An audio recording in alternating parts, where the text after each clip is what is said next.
بھاری پیا۔ تحریر نایاب جیلانی، قسط نمبر 2۔ لکی، ایک بیڈ نیوز ہے۔ پولیس ساسو سمیت تقریباً بھاگتے ہوئے اس کے پیچھے آئی تھی۔ لکی جو کہ اپنے ہی دھیان میں مگن سیٹی پر کوئی دھن گنگناتے ہوئے موسم انجوائے کر رہا تھا، ایک دم ہی ٹھٹک کر رکا۔ Bad news? لکی نے سوالی انداز میں اسے دیکھتے ہوئے ہونٹ سکیڑے اور پھر بولا، بیڈ نیوز نہیں، گڈ نیوز بولو۔ آنٹی ڈیزی کی ڈیتھ میرے لیے ایک اچھی خبر ہے جسے میں بار بار سننا چاہتا ہوں۔ لکی نے لاپرواہی سے اپنی اکلوتی خالہ کی متعلق کمنٹ پاس کیے جنہیں مرے ہوئے ابھی 8 گھنٹے بھی نہیں ہوئے تھے۔ بہت کمینے ہو تم لکی، اشفا نے دانت پیسے۔ وہ تو میں ہوں ہی، تمہیں بتانے کی ضرورت نہیں، مجھے اپنی خوبیوں کے بارے میں پتا ہے، وہ ہنوز لاپرواہی سے ادھر ادھر دیکھتے ہوئے بولا۔ اشفا جھنجھلا سی گئی۔ میں تمہیں کچھ اور بتانا چاہتی ہوں۔ یہی نا کہ آنٹی ڈیزی کی تمام پراپرٹی اب میری ہے، وہ مرنے سے پہلے تمام جائیداد میرے نام کر گئی ہیں۔ نہیں، آنٹی نے پراپرٹی تمہارے حوالے کر دی؟ امپاسبل۔ اشفا کو حیرت کا جھٹکا لگا تھا، وہ جانتی تھی کہ آنٹی اپنے اس بھانجے سے کتنی نفرت کرتی ہیں۔ ہاں، بس آنٹی نے جاتے جاتے مجھے بھی حیران کر دیا ہے، لکی مسکرایا اور پھر مزید بولا، کون سی بیڈ نیوز بتانا چاہ رہی ہو؟ اوہ ہاں، دراصل پاپا اور ماما پاکستان جا رہے ہیں۔ یہ تو اچھی بات ہے۔ کیا اچھی بات ہے؟ ماما مجھے بھی اپنے ساتھ گھسیٹ رہی ہیں۔ اشفا کو اب اس کے انداز پر غصہ آنے لگا تھا۔ تم بھی چلی جاؤ ان کے ساتھ، پاکستان گھوم پھر آؤ، میں بھی کچھ عرصے تک ورلڈ ٹور پر نکل جاؤں گا۔ آخر نیا امیر ہوا ہوں، سیر و تفریح میرا حق ہے۔ اشفا نے اب کچھ حیرانی سے لکی کی طرف دیکھا تھا جس کے تیور واقعی بدلے سے لگ رہے تھے۔ نئی دولت کا خمار تھا۔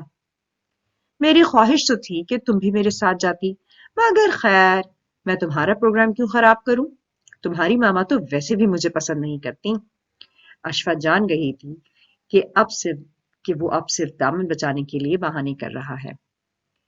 جب اسے جاب کی ضرورت تھی تب وہ پاپا کی ہوٹل میں ڈش واشنگ کے لیے بھی تیار تھا، اور یہ اشفا ہی تھی جس نے پاپا کو بمشکل منا کر اسے قدر بہتر جاب دلائی۔ اشفا کو ایک دم ہی اس سے گھن محسوس ہونے لگی تھی۔ تھرڈ کلاس پاکستانی، اشفا نے زیر لب بڑبڑا کر کہا۔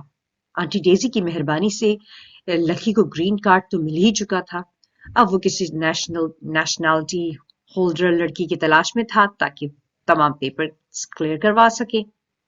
اشفا اس لحاظ سے اسے کافی پسند آئی تھی کیونکہ نہ صرف وہ بے حد حسین تھی بلکہ بہت دولت مند بھی تھی، مگر مسئلہ اس کے ماں باپ کا تھا جو کہ اس پر کڑی نگاہ رکھتے تھے۔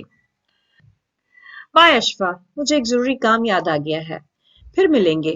سامنے سے آتی ٹیکسی کو روک کر وہ جھپاک اس میں بیٹھا اور یہ جا وہ جا۔ اب ہم کبھی نہیں ملیں گے، اشفا نے تنفر سے کہا اور سر جھٹکتی اپنے گھر کی طرف آ گئی۔ داخلی دروازے پر ماما کوڑے کی باسکٹ لیے کھڑی تھی۔ اسے آتا دیکھ کر لجاجت سے بولی، ٹینا آج آئی نہیں اور میں سیڑھیاں اتر نہیں سکتی، یہ باسکٹ کا کوڑا ڈرم میں الٹ آؤ۔ اشفا نے بغیر بحث کیے باسکٹ پکڑی، ڈرم کے قریب آ کر اس نے ڈھکن اٹھایا اور گویا لکی کی نام نہاد دوستی کو بھی اسی ڈرم میں دفنا کر چلی آئی۔ اس نے لکی پر بہت احسانات کیے تھے۔ جب اس کی آنٹی نے لکی کو گھر سے نکال دیا تب وہ اسے مجبور بے بس پاکستانی کو گھر لے آئی، پاپا کی منت سماجت کر کے جاب دلوائی، 3-4 ماہ تک اس کے تمام اخراجات اس نے اپنے ذمے لے لیے۔ اسے لکی پر ترس آ گیا تھا جب وہ اسی کوڑے کے ڈرم کے پاس رکھے سرخ بینچ پر لیٹا بآواز بلند اب اپنی قسمت کو روتے ہوئے کوس رہا تھا۔ لکی نے اپنی مجبوریوں کی ایسی داستان سنائی کہ اشفا کا دل پسیج گیا۔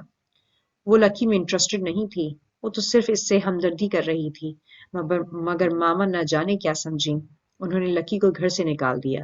انہیں یہ خوف تھا کہ اس کی سر پھری بیٹی کہیں اس نکمے لڑکے سے شادی کرنے کا فیصلہ نہ کرے، مگر جب اشفا کو ماما کے اس فعل کے متعلق پتہ چلا تو محض ماما کی ضد میں اس نے لکی کے ساتھ رابطہ ختم نہیں کیا تھا۔ نہ جانے کیوں اسے ماما کی روک ٹوک سے الجھن ہوتی تھی، وہ جس کام سے اسے منع کرتی، دانستہ یا نادانستہ اشفا سے وہ غلطی سے سرزد ہو جاتی تھی۔ اس کی ماما بے حد بھولی بھالی سیدھی سی گھریلو خاتون تھیں، مگر تھیں تو اس کی ماں۔ ہر وقت اس پر نظر ہوتی تھی ان کی۔